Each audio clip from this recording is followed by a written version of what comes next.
محرم پر یا عاشورہ پر، تو یہ ضروری نہیں کہ آپ کا شیعہ ہونا ضروری ہے، کیونکہ یہ آپ کا انسان ہونا ضروری ہے، باقی باتیں بعد میں ہیں۔ تو ڈاکٹر صاحب، سب سے پہلے تو آپ ہمیں یہ جو ساری اس کی تہذیبی ہمارا جو ورثہ ہے اور اس کی جو بیک گراؤنڈ ہے، تھوڑا سا اس کے بارے میں بتائیے۔ آج کی شام معاملہ نہ تحقیق کا ہے، نہ علم کا ہے، نہ ثقافت کا ہے، آج کا معاملہ صرف دل کا ہے۔ میں آپ ہی کی بات کے ایک جملے، آپ ہی کے ایک تعارف کے جملے سے پکڑوں گا۔ آپ نے پتہ نہیں کہا کہ وہ کون سی نازک ساتھ تھی جب یہ پورا معاملہ کربلا کا اور حب اہل بیت نہ صرف ہمارے ساتھ جڑ گیا بلکہ ہمارے اندر گند گیا۔ کیا لفظ استعمال کیا ہے رضا! اتنی بڑی سعادت ہے کہ یہ سلسلہ ہماری فطرتوں کے اندر، ہماری جبلت کے اندر گند گیا۔ یہ صرف ایمان کا حصہ نہیں رہ گیا، یہ یقین کا، زندگی کا، انداز زیست کا، پیغام کا، امید کا، ہر چیز کا حصہ بن گیا۔ میں تھوڑی سی بات انکنونشنل سے شروع کروں۔ ایک آپ کو بات میں بتاؤں کہ جو میرا خطہ ہے، میرا خطہ صرف لاہور نہیں ہے، یہ پورا بر صغیر ہے۔ یقین کیجئے اس خطے کے مسلمانوں کا ایک امتیاز رضا رومی حب نبوی ہے اور حب اہل بیت ہے۔ مجھے یہ بات کیسے پتا چلی؟ یہ کسی نے بتائی نہیں۔ حضور والا 1974 کے اندر میرے والدین مجھے لے کر انگلینڈ گئے ایک چھٹی کے لیے۔ تب جو فلائٹ رکتی تھی وہ درمیان میں استنبول میں رکتی تھی، and then you took the flight Dubai وغیرہ۔ 1974 میں بہت زیادہ مارز وجود میں نہیں آئے تھے۔ رضا وہاں پہ ایک دن رکنا تھا، اس ایک دن کے جو ہم نے ٹرانزٹ لینا تھا، میں وہاں پہ اپنے والدین کے ساتھ توپکاپی میوزیم گیا۔ I knew nothing of the Topkapi Museum. باہر طور والدین کو مناسب لگا کہ مجھے وہاں لے کے جائیں. And believe me, I was not even a school student at that time. جب میں وہاں پہ گیا تو وہاں پہ ایک تبرکات کی گیلری ہے جہاں پہ تمام مذاہب کے تمام انبیاء کے تبرکات پڑے ہیں۔ وہاں جا کے مجھے پتا چلا کہ وہاں پہ حضرت موسیٰ کا وہ عصا پڑا ہوا ہے جو کہ فرعون مصر کے دربار میں اژدہا بن کے تمام سانپوں کو کھا گیا تھا۔ وہاں حضرت داؤد کا پیالہ پڑا ہوا ہے جس سے پانی پی کر وہ لہن داؤدی کے اندر پھر اپنی ہمز گاتے تھے۔ وہاں اور بہت سارے انبیاء کی چیزیں ہیں، مگر حضور والا ہر مذہب کا ماننے والا وہاں ٹورسٹ تھا۔ ایک الماری تھی ایک طرف پڑی ہوئی جس کو شیشہ لگا ہوا تھا، اس الماری میں ایک چھوٹی سی چیز تھی جس کو دیکھنے کے لیے ایک میگنیفائنگ گلاس تھا۔ اس الماری کے گرد ہجوم کچھ یوں تھا کہ جیسے نبی تبرک نہیں ہے، نبی خود جلوہ فرما ہے۔ جب قریب جا کے دیکھا تو ایک منہ مبارک سرکار دو عالم کا، اور حضور والا مسلمانوں کی ایک تعداد جن کا تعلق بر صغیر سے تھا اس الماری کے شیشوں کو یوں ہاتھ کو لگائے کھڑی تھی کہ سامنے دیدار مصطفیٰ موجود ہے، اور آنکھوں آنسوؤں کے ساتھ ساری قمیضیں خشک جو تھیں وہ گیلی ہو چکی تھی۔ کسی اور نبی کا یہ فضیلت اور امتیاز حاصل نہیں ہے تو 14 صدیوں کے بعد ان کی ریش مبارک کے ایک بال کو دیکھ کر ان کے امتی یوں بے حال ہو جائیں، اور بے حال کہاں کے ہوں؟ بر صغیر ہند و پاک کے۔ اسی دنوں میں مجھے اچھی طرح یاد ہے، پرانا منائے گا، مجھے ایک اور سفر پیش آیا کچھ عرصے بعد، and that was my first visit to China۔ جب میں پہلی دفعہ چائنا گیا تو رضا پتا چلا کہ میں نے جس شہر میں جانا اس کا نام ہے گوانزو۔ میں خیر بہت بڑا ایک ڈاکٹر بن چکا تھا۔ گوانزو کے ہوٹل کے اندر، وہ ہالیڈے ان ہوٹل تھا، وہاں پہ ایک صاحب نے مجھے کہا کہ آپ ڈاکٹر صاحب کہیں اور جائیے یا نہ جائیے، یہ میں آپ کو پتہ لکھ کے دے رہا ہوں، یہاں ضرور جائیے۔ میں نے اسے ایک اشارہ سمجھا، اور رضا میں اس اشارے کو لے کر ایک ٹیکسی ڈرائیور کو وہ کارڈ دکھا کر شہر سے دور ایک باغ میں پہنچا جس کے اندر ایک بہت بڑا قبرستان تھا۔ وہ قبرستان میں چلتا رہا اور مجھے بالکل نہیں پتا تھا کہ میں کہاں آیا ہوں اور کیوں آیا ہوں۔ باہر طور قبرستان کی ٹریل مجھے آگے لے جا کر ایک بہت بڑے صحن میں لے آئی، اور جب اس صحن کے سامنے میں نے دیکھا تو وہاں لکھا تھا مزار حضرت سعد بن ابی وقاص۔ حضرت سعد بن ابی وقاص کا جو شمار ہے وہ عشرہ مبشرہ میں ہے اور بہت جید صحافی ہیں، باہر طور صحابی ہیں۔ اس کے بعد میں ان کے مزار میں گیا تو بھائی صاحب دیکھا سے ایک چیز میں نے کہ Guangzhou is a supermarket to the world. دنیا کے ہر ملک سے لوگ وہاں چیزیں خریدنے آتے ہیں، تمام عالم اسلام سے بھی لینے آتے ہیں، مگر اس مزار کے اندر جو کہ ایک صحابی رسول کا مزار تھا، حضور وہاں پہ جو قرآن کے نسخے تھے وہ تاج کمپنی لاہور کے چھپے ہوئے تھے، جو درود تنجینہ اور دیگر اوراد و وظائف کی کتابیں تھیں وہ پنڈی کے ایک پریس کی تھیں، جو سامنے توغرے لگے ہوئے تھے وہ تمام کے تمام پاکستان کے مختلف پبلیکیشن ہاؤسز کے تھے، اور جو چادریں مزار پہ پڑی ہوئی تھی وہ وہی چادریں تھیں جو میرے شہر لاہور میں داتا دربار کے باہر دکانوں پہ بکتی ہیں۔ تو حضور، اگر اس خطے کے مسلمانوں کو یہ پتا چل جائے کہ کہیں بھی کوئی جگہ ایسی موجود ہے کہ اس کی نسبت ان کے رسول سے ہے، تو پھر ان کی محبت اور عقیدت کا عالم دیکھیے۔ یہ خطہ وہ خوش قسمت خطہ ہے کہ اس کو اہل بیت اطہار اور ان کی سب سے بڑی قربانی سانحہ کربلا کو اپنے سینے سے لگانے کا موقع ملا۔ اور کیسا سینے سے لگایا ہے کہ حضور اب ہماری زندگی میں سے اس واقعے کو نکالنا ناممکن ہے۔ اور ہم اس واقعے کو کیوں سینے سے لگائے رکھتے ہیں؟ رضا کسی پہ احسان نہیں ہے۔ آپ ہر دفعہ اپنے پروگرام میں بلاتے ہیں، مجھے بڑی خوشی ہوتی ہے، مجھے لگتا ہے کہ آپ مجھ پہ احسان کر رہے ہیں کہ مجھ جیسے جاہل کو آپ اپنے عمدہ تحقیقی پروگراموں میں شامل کرتے ہیں۔ مگر آج میاں میں نے آپ کا احسان نہیں، یہ میں نے اپنے اوپر احسان کیا ہے۔ حضور احسان پتہ کیوں کیا؟ کہیں اس پورے براڈ کاسٹ کے اندر ایک لمحے کے لیے میری دقت سیدہ کائنات تک پہنچے، وہ مجھے جان جائے کہ یہ آدمی مجھے پرسا دے رہا۔ اور روز قیامت جس دن خاتون جنت کے دروازے پہ کھڑی ہوں اور لوگ اعمال کی کٹڑیاں لے کے آئیں، تو میرے پاس گٹری میں کچھ بھی نہ ہو، مگر میں کہوں بی بی یاد ہے اس رات، جس رات شب عاشور تھی، میری آنکھوں میں جو آنسو تھے دکھاوے کے نہیں تھے۔ بھائی یہ حاضری ہے، اگر وہ قبول کر لیں تو ہر چیز ٹھیک ہے۔ رضا آپ لوگ سمجھتے ہوں گے شاید، اور بہت سے لوگ سمجھتے ہیں کہ this is very retrogressive, this is not progressive, کہ ہم ایک واقعے کو یوں لے کے اپنے ساتھ بیٹھیں۔ میاں میں نے تو اپنی زندگی میں ابھی تک کوئی پروگریسو آدمی ایسا نہیں دیکھا جو مسلمان ہو، اہل دل ہو اور درد دل رکھتا ہو، جو اس واقعے کے اندر ہر چیز پروگریسو لائٹ میں نہ دیکھ رہا ہو، جو اس میں امید نہ دیکھ رہا ہو، سبق نہ دیکھ رہا ہو، جو اس میں آئیڈیالوجی نہ دیکھ رہا ہو۔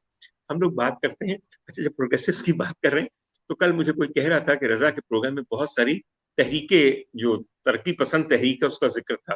حضور والا ترقی پسند تحریک نے بہت سی روایت سے ناتا توڑا، بہت سی روایتیں چھوڑ دیں، مگر ایک روایت جن کے ہاں نہ صرف زندہ و پائندہ رہی اور شاد بات رہی، وہ اس واقعے اور اس کے تمام مضمرات کی ایک روایت تھی۔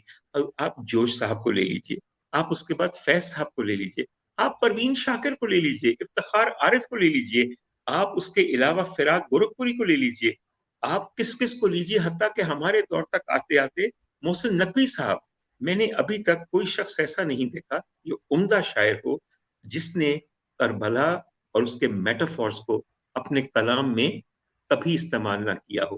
پیاس، دشت، ظلم، آگ، خیمہ، غربت، ظلم، حق پرستی، حق گوئی، حق میں ڈٹے رہنا، every metaphor against a revolt from oppression and suffocation، اس کا تمام تانے، تمام بانے آپ کو اس واقعے سے جڑے دکھائی دیتے ہیں۔ کل مجھے بڑی خوشی تھی اور میں شامل نہ ہو سکا، مگر میں نے بہت شوق سے سنا کہ طاہرہ نقوی صاحبہ نے جو بہت ہی عمدہ ترجمہ کیا ہے عصمت چغتائی کا۔ عصمت ساری زندگی بہت پروگریسو رہی۔ حضور والا میں جبلت کی بات کر رہا ہوں، میں فطرت کی بات کر رہا ہوں۔ جب تک انہوں نے ایک قطرہ خون کا ترجمہ نہیں کر لیا، میرے خیال میں وہ بھی اپنی ضمانت لیے بغیر اگلے جہانوں کو نہیں روانہ ہو۔ بھائی عصمت جیسی سمجھدار خاتون یہ جانتی نہیں تھی کہ میں نے جب تک سیدہ اور ان کے شہزادوں کا حق نہ ادا کیا، میں نے جو کچھ کیا وہ خام ہی جائے گا۔ سو آئی تھنک میں سمجھتا ہوں کہ طاہرہ نقوی نے کمال کیا ہے کہ عصمت کی اس ایک آخری خواہش اور ایک آخری کاوش کو یوں دنیا کے سامنے لا کر نہ صرف عصمت کے لیے بلکہ اس واقعے کی عظمت اور اس واقعے کی بقا پہ ایک اور مہر ثبت کی ہے۔ بالکل سو میرے پیغام ان تک ضرور پہنچائیے گا، میری محبت بھرا سلام بھی ان کو ضرور دیجیے گا۔ بالکل اچھا اب بالکل تھوڑا سا معاف کیجیے، آپ کی ساری بات بیچ میں رہ گئی میری جذبات کے اندر۔ حضور والا آپ نے کہا کہ برے صغیر میں یہ سب کیسے اس کی تاریخ، ہم لوگ ایک بے انتہا زیادہ جذباتی لوگ ہیں، برے صغیر کے لوگوں کو ضبط اور احتیاط نہیں آتا۔ حضور والا ہم تو بادل آ جائے تو سرشار ہو کر ناچنا شروع کر دیتے ہیں، راگ داری شروع کر دیتے ہیں، گیت شروع کر دیتے ہیں، کئی صنعتیں موسیقی کی اور کئی صنعتیں کھانے پکانے کی. The culinary arts change with every changing season. وہ شروع کرتے تھے. ہمارا لباس، ہمارے رنگ، ہمارے انداز، ہمارا مزاج سب کچھ بدل جاتا ہے.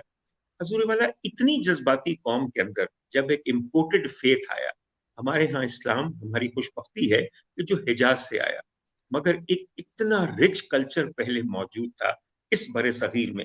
ہر موسم کے گیت، ہر موقع کے گیت، ہر جذبے کے گیت، ہر دکھ کے گیت، ہر سکھ کے گیت، اور ان گیتوں کے ساتھ ساتھ کئی چیزیں اور جڑی ہوئی. تو حضور والا جتنا زیادہ اس واقعے نے امپورٹڈ فیتھ کو انڈیجنائز کرنے میں ہماری مدد کی ہے، میں سمجھتا ہوں شاید کسی اور واقعے نے نہیں کی. میری ایک بات پر ذرا غور کیجیے گا. حضور والا ہم داستان سرا لوگ تھے، ہم داستان گو لوگ تھے. ہم نے کتنی داستانیں لکھی، ہم نے طلسم ہوش ربا مسخر کر لیے داستانیں سناتے اور سنتے ہوئے.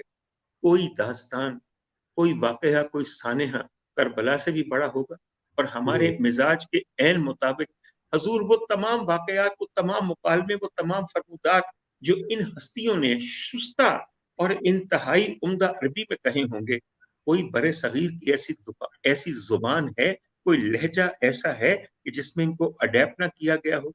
رضا، اردو کا ایک بہت بڑا ذخیرہ عربی مکالموں کے ترجمے پہ ہے کہ جو کہ واقعہ کربلا کے دوران مختلف ہستیوں کے خوبصورت مبارک منہ سے نکلے اور ہم تک کیسے پہنچے. اور پھر حضور والا اس زبان نے، اور زبان بہت بڑی پہچان ہوتی ہے، اس زبان نے جیسی جیسی کوشش اس واقعے کو سنوارنے اور اس کو بیان کرنے کی ہے، میں سمجھتا ہوں کہ اس طرح ہمارے سینوں کے، ہمارے دلوں کے، ہماری زبانوں کے، ہماری گفتگو قریبی ہو گئے. تو یہ اس خطے کی خصوصیت تھی. یہ واقعہ اس خطے کے ساتھ گند گیا، جیسا کہ رضا رومی نے کہا. اور میاں اب تو ایسا ہوتا ہے کہ ہاں. کوئی اس کو جدا کر ہی نہیں سکتا، اور اللہ نہ کرے کہ کبھی کوئی جدا کر سکے. مگر ایک بات میں آپ کو تاریخی طور پہ بتاؤں، جو بات کہنی بڑی ضروری ہے، اور یہ بھی اللہ کی مصلحت ہے. بی بی شہر بانو کے وطن سے حضرت علی اوسط، جنہیں آپ ان کے لقب سے جانتے ہیں کہ یعنی امام زین العابدین کہتے ہیں کہ عبادت گزاروں کی زینت، اور ان کو حضرت امام سجاد بھی کہتے ہیں کہ ایسا طویل سجدہ کہ کوئی کیا کرے گا. سر، ایران کا جو تعلق ہے، ان کی ننہال ایران تھی، اور جتنے بھی حسینی سادات ہیں ان کا سلسلہ بیمار کربلا امام زین العابدین سے چلتا ہے. تو ظاہر ہے کہ ان کی ننہال نے کیسا کیسا اس کو سنوارا ہے. وہ جو پرشین اور فارسی انفلوئنس ہے، وہی پھر برے صغیر میں ٹریول کیا. اور جو کچھ ایران میں مدح سرائی اس واقعے کی ہو رہی تھی اور حضرت امام زین العابدین کے ساتھ ان کے تعلق کو مضبوط کیا جا رہا تھا، میاں وہ تو ننہال تھی. ارے ہم تو ان کے خدام ہیں، ان کے در کے کتے، ان کے در کے مانگنے والے. ہم تک تو جو بات پہنچے گی ہم اسی نسبت سے اس کو پڑھاتے چلے جائیں گے کہ اسی میں ہماری بقا ہے اور اسی میں ہماری نجات ہے. رضا، اگر آپ برا نہ منائیں، میں نے آج خاص طور پہ ایک چھوٹا سا بند نکالا ہے. میں بالکل دیکھیے برا نہیں بنا رہا. آپ پلیز ارشاد.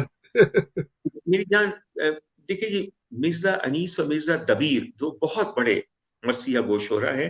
آپ جانتے ہیں کہ ان کا نام کون نہیں جانتا، امام. کون نہیں جانتا. اچھا، مجھے مرزا سلامت اللہ دبیر کا ایک نظم بہت پسند ہے، جس میں وہ صرف ایک بند میں یہ بتا رہے ہیں کہ کون کون معترف ہے امام عالی مقام کا. تو یوں ہے کہ نقاش و نقش، نقاش و نقش، کاتب و خط، بانی و بنا، بود و نبود، ذات و صفت، ہستی و فنا، آدم ملک، زمیں فلک، گرد کیمیا، دنیا و دین، قدوس و قدم، بندہ و خدا، سب شاہد کمال شہ مشرقین. سب شاہد کمال شہ مشرقین ہیں. جب تک خدا کا ملک ہے مالک حسین ہے، جب تک خدا کا ملک ہے مالک حسین ہے. حضور والا، میں آپ کو ایک سچ بات بتاؤں، آپ عربی کھنگال لیجئے، آپ دیگر زبانیں کھنگال لیجئے، آپ فارسی کھنگال لیجئے، ایسی شدت کا، ایسی جذبات نگاری کا، ایسی عقیدت کا، ایسے عشق، ایسے جنون کا اگر ایک بھی مجھے نمونہ نکال کے دکھا دیں تو میں آپ کو مان جاؤں. میں کہنا یہ چاہ رہا ہوں کہ جو اردو زبان ڈیولپ ہوئی ہے اس خطے کے اندر، اس زبان کو معتبر کرنے کے لیے خدا تعالیٰ نے اس میں دو صنعتیں کمال کی پیدا کی ہیں. ایک صنعت نعت ہوئی اور ایک صنعت مرثیہ اور سوزخانی. کیا میں نے غلط کہا رضا؟ آپ نے ارے بالکل جب بجا کہا، بالکل حضور والا آپ لیکچر کرواتے رہتے ہیں بڑی بڑی لٹریری کانفرنسز میں، جس میں ظاہر ہے مجھے سے جاہلوں کو تو آنے کی اجازت ہی نہیں ہے، مگر کبھی ہونا چاہیے کہ عرفان اردو بذریعہ صنعت نعت ہوئی و مرثیہ نگاری. حضور ایسی حسین نعتیں، ایسی حسین چیزیں، ایسی سوز خانی کبھی کسی اور زبان کے اندر موجود ہی نہیں. اور میں یہ بات بڑی کلیئرلی کر رہا ہوں، خاص طور پہ عربی میں تو موجود ہی نہیں. نہیں اور ہے، آپ کو شاید بالکل نہیں ہے. بڑی بات. تو ڈاکٹر صاحب یہ آپ نے بڑا اچھا ایک جو ہے تاریخی پس منظر جو ہے، اور آپ نے تو پورا ایک کینوس کے اوپر جو ہے ایک بہت بڑے کینوس پہ بہت بڑی اور گمبھیر تاریخ کو سمو دیا. تو اس کے میں یہ چاہتا ہوں کہ آپ تھوڑا سا یہ بھی بتائیں کہ یہ جو بہت سارے لوگ پوچھ بھی رہے ہیں کہ ذوالجناح، تازیہ یہ کیسے آئے، علم بھی ہوتا ہے، اور ان کی جو، کیونکہ یہ خیر باقی کلچرز میں بھی ہوتے ہیں لیکن ہمارے ہاں جو تازیے ہیں وہ بڑے خوبصورت بنائے جاتے ہیں. کیا کیا ان کے اوپر محنت ہوتی ہے، آرٹ ورکس ہیں وہ. آپ نے کیا عمدہ بات کی. جب میں نے یہ کہا کہ یہ ہمارے سینوں کے اندر بس گئے، تو جو صنعت، جو حرفت، جو کرافٹ اور جو سکل میرے پاس تھا، میں نے رضا اسی محبت میں اس کا اظہار دیکھنا تھا. آپ یہ سوچئے کہ جو سب سے پہلے تعزیہ کی بات کرتے ہیں، تعزیہ بنیادی طور پہ ہے کیا؟ تعزیہ basically is a small model اور replica of the tomb and the mausoleum of Imam Ali مقام اینڈ مولائے کائنات حضرت علی کرم اللہ وجہ. ہم لوگ بہت دور رہتے ہیں میاں، آج لوگ بہت زیادہ حج کرنے اور عمرہ کرنے جاتے ہیں. میرے بچپن میں لوگ زندگی میں ایک حج کرتے تھے اور ساری زندگی کی کمائی بچانے کے بعد، اور وہ بھی خوش قسمت ترین ہوتے تھے، اور زندگی بھر لوگ یہ خواہش کرتے تھے کہ مولا کے گھر جاؤں. حضور جب فاصلے ہوں تو پھر دل کے قریب کرنے کے لیے کچھ سمبلز چاہیے، کچھ شبیہیں چاہیے.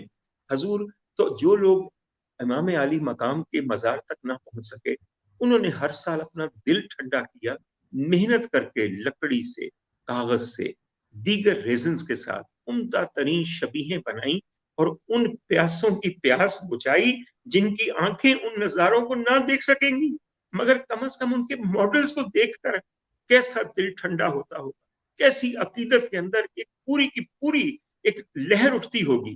کیا غلط ہے اس میں؟ کیا غلط ہے اس میں؟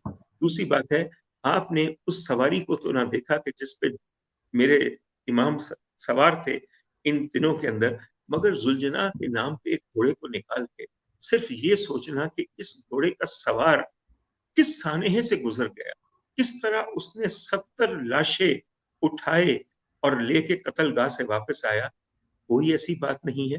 It makes the whole the entire diorama actually comes to life. اور اگر یہ چیز زندگی میں سامنے آ جائے اور آپ سامنے دیکھنے لگیں، اور میں بتاؤں آپ کو اہل نظر کا حال کیا ہوتا ہے. سر آپ مرثیہ سن رہے ہوتے ہیں اور اگر اللہ نے چاہا تو آپ کے سامنے وہ منظر آ جاتا ہے، واقعی اس کرب و بلا کی سرزمین پہ اڑتی ہوئی ریت، اس میں خون کے ذرات، اس کے اندر وہ مہیب ظلم کی آواز آپ سب محسوس کرتے ہیں. اور جتنا شدید محسوس کریں گے اتنی شدت سے آپ کے آنسو باہر نکلیں گے. اور میاں قصہ یہ ہے کہ انسان کی معراج یہ ہے کہ آپ سیدہ کائنات کو، آقا زادی کو، شہزادی کو پرسہ پیش کریں ان کے شہزادوں کا. ہمارا منہ ہے کہ ہم ان کے در تک بھی حاضر ہو سکیں. چہ جائے کہ ہم اتنی عظیم ہو جاتے ہیں کہ ہم جا کے کہتے ہیں شہزادی دل پھٹ چلا، ہمارا پرسہ قبول ہو. تو اگر یہ ساری چیزیں معاون ہیں آپ کی اپنی نجات اور آپ کی اپنی بقا کے لیے، تو ان سے بہتر کیا بات ہوگی. اعتراض کرنے سے پہلے ضرور سوچئے کہ جس نے عقیدت سے تعزیہ دیکھا تو گویا اس نے گھر بیٹھے ہوئے روضہ امام پاک دیکھا. یہ میں پورے وثوق سے کہہ رہا ہوں. حضور ایسے بھی لوگ ہیں جو خدا کے گھر جاتے ہیں، سامنے کھڑے ہوتے ہیں اور کعبۃ اللہ نظر نہیں آتا کسی وجہ سے، اور کچھ ایسے ہیں کہ جن کا گھر بیٹھے ہوئے روتے ہوئے حج قبول ہو جاتا ہے. یہ اس کے رموز ہیں، اس کے اسرار ہیں جس نے سب قبول کرنا ہے. اچھا اب یہ اس میں حرفت کی بات ہے. اتنے حسین آپ لوگ تعزیے بنائیں کہ ان کی کوئی مثال نہ ملے. And with every passing year یقین کیجئے ان کے اندر کی کنسٹرکشن کے اندر زیادہ مٹیریل استعمال ہو رہے ہیں اور یہ ایک اچھی بات ہے. میں آپ کو ایک چھوٹی سی بات بتاؤں, لوگ اور چیزوں پہ بھی اعتراض کرتے ہیں. مثلاً ایک ہم لوگ نکالتے ہیں حضرت قاسم, شہزادہ قاسم کی مہندی. شہزادہ قاسم کے بارے میں ویسے میں جملہ کہہ دوں کہ یہ ایک حسین ترین نو عمر در یتیم تھے امام حسن اور بی بی ام فروا کے. امام حسن صرف اپنے بیٹے کی شکل کے اندر اپنے بھائی حضرت امام حسین کی معاونت کے لیے اور دلجوئی کے لیے جو کربلا میں موجود تھے تو وہ شہزادہ قاسم کی شکل میں تھے, اور ان کی والدہ بھی خواتین کربلا میں شامل تھی جن کا نام ام فروا تھا. حضرت ام فروا کو اپنی شہادت کے وقت حضرت امام حسن نے کاغذ لکھ کے دیا اور کہنے لگے کہ میرے بیٹے جو میرا یتیم رہ گیا ننھا سا, اس کے بازو پہ باندھ دو, یہ میری وصیت بھی ہے اور ایک صحیح وقت تمہیں یہ رہنمائی بھی کرے. جانتی تھی کہ وہ کون سا وقت ہوگا. جب حضرت امام حسین کے پاس شہزادہ قاسم آئے کہ مجھے بھی اب جنگ کی اجازت دی جائے, تو کہنے لگے کیسے جنگ کی اجازت دے دوں, میرے مرحوم بھائی کی نشانی ہو, اس کے در یتیم ہو. کہنے لگے کہ اگر اجازت نہیں تو بازو بند کھولنے کی اجازت دے دی جائے تاکہ وصیت پڑھ لی جائے. بازو بند کھلا تو وصیت میں یہی تھا کہ بیٹے جس دن تمہارے چچا کو تمہاری ضرورت ہوگی اس دن کوئی تعامل نہ کرنا, اس دن اجازت نہ مانگنا, اس دن کہنا کہ میں باپ کا حکم پورا کرنے کے لیے آیا ہوں. تو بھائی قصہ یہ ہے کہ یہ وہ شخص ہے جو کہ اتنا حسین تھا, اور مطلب میں کیا آپ کو بتاؤں کہ جوان اس قدر تھے کہ شادی ہونے والی تھی. مختلف لوگ یہ بھی کہتے ہیں کہ شاید ان کی نسبت بھی ٹھہر چکی تھی, اور واقعی ہاتھوں پہ مہندی لگنی چاہیے تھی. تو اگر اس جوان رانا کی شہادت کے وقت آپ ایک امام قاسم کی مہندی نکالتے ہیں تو نہ جانے کتنا بڑا دل ہو جاتا ہوگا ان کی والدہ ام فروا کا, اور کتنا بڑا دل ہو جاتا ہوگا ان کی دادی سیدہ کائنات کا. اور اگر ہو جاتا ہو, ایک شائبہ بھی ہو کہ بی بی ایک دفعہ مسکرائیں کہ ہائے جس کے ہاتھ کاٹ دیے اس کے ہاتھوں کی مہندی رچا رہے ہیں یہ لوگ, ایک تبسم فرما دے, تو مجھے بتائیے کچھ اور کرنا رہ گیا؟ کسی اور چیز کی ضرورت ہے؟ پھر میں ایک چھوٹی سی بات لاہور کی بھی کرنا چاہتا ہوں, اور رضا تھوڑی سی بات جو ہے میں اس کے علاوہ بھی. رضا جب میں بہت جوان تھا, اور میں بہت جوان کی بات کر رہا ہوں, جوان تو میں بھی, ٹھیک ہے کہ اچھا جی, میں جب بہت جوان تھا, یہ تقریباً 35 سال پرانی بات ہے, اور 35 سال پہلے میں ایک میڈیکل کالج میں پڑھتا تھا لاہور میں, اس کا نام کنگ ایڈورڈ میڈیکل کالج ہے. اس زمانے میں رضا کچھ طوائفوں کی کتوتی بولتا تھا, جن میں سے 4 بہنیں مجھے بہت عزیز ہیں. لاہور کے وہ مطلب اندرون ٹیکسالی گیٹ میں رہتی تھی, اور ان بیویوں کا نام تھا شگفتہ, چندا, کٹو, پپی. یہ 4 بہنیں تھیں, اور شگفتہ میری بہت اچھی دوست ہے, اگر سن رہی ہیں تو بی بی ان خصوصی دنوں میں تمہارے لیے دعا ہی دعا ہے. حضور والا ہوتا یہ تھا کہ پہلی دفعہ ان سے ایک بات سیکھی.